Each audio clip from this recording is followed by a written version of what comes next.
Welcome back to our journey through the history of writing for the blind. In our first session, we saw how, between the Renaissance and the Enlightenment, the earliest attempts began to appear to turn reading into a tactile experience, with ideas and tools that were still experimental but full of novelty. In this second part, we will focus on two very different figures, yet equally significant. On one side stands the Jesuit from Brescia, Francesco Lana de Terzi, who as early as the 17th century imagined a tactile writing system based on raised threads and dots. On the other, Jean-Jacques Rousseau, who in the 18th century, with his Letter on the Blind, brought reflection on touch and knowledge into the very heart of philosophy and pedagogy. Two perspectives, distant in time and style, yet united by a fundamental idea: that blind people were able to know and learn thanks to a different form of sensitivity, capable of turning touch into a genuine language. In 1670, the Jesuit Francesco Lana de Terzi published his most famous work, the Prodromo, or Essay on Certain New Inventions, preface to the Master Art. This book is remembered above all for the bold design of the flying ship, a machine that was supposed to rise into the air thanks to large metal spheres emptied of their internal air.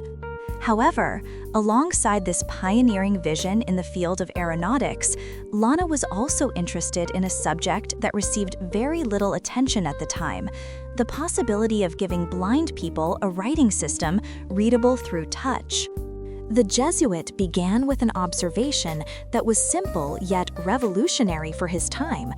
Blind people could not make use of traditional writing because typographic letters had not been designed to be perceived with the fingers.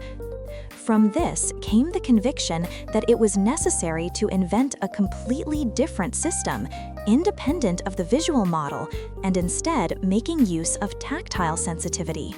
Each letter corresponded to a combination of lines and small raised dots, easily distinguishable by touch. To create them, one could use thin silk threads or knotted cords fixed onto a surface.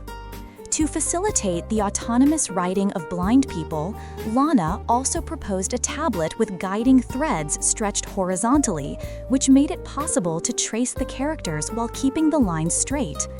In addition, he developed tactile ciphering systems and a method of correspondence by means of a knotted cord, in which each knot at a predetermined distance indicated a letter.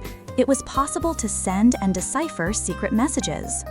Though ingenious, the project remained theoretical and had no practical applications in his time, but it is remembered as an important intuition. The main limitation of his system, however, lay in its complexity.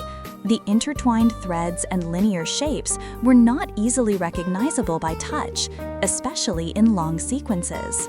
Lana did not arrive at the insight that isolated dots, simple and easily distinguishable, would represent the most effective solution, as would occur almost 2 centuries later with the invention of Braille. Jean-Jacques Rousseau dealt with the condition of the blind above all in his celebrated Letter on the Blind for the Use of Those Who See, a philosophical text that does not present itself as an educational manual, but as a reflection on perception and knowledge. In this letter, Rousseau invites sighted people to consider the perspective of the blind and to understand how touch, often overlooked, can become a genuine tool of knowledge. He observes that those who lack sight develop a different and often more refined sensitivity in their hands and fingers, capable of reading and interpreting the world through direct contact with objects. This reflection is not merely theoretical, but opens the way to a new educational consideration. If blind people can learn and know through touch, then education must value all the senses and not rely solely on sight. This idea is closely connected to the pedagogical thought Rousseau would later develop in the Emile, where children's education is grounded in sensory experience, in direct engagement with nature, and in learning through concrete perceptions even before abstraction.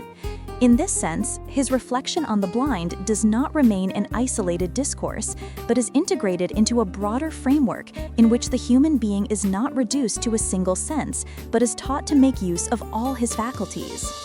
Rousseau does not provide practical methods for teaching blind people to read or write, but the value of his position lies in having posed the problem, in showing that knowledge does not depend solely on sight, and that blind people, precisely through touch, can access an authentic and meaningful relationship with the world.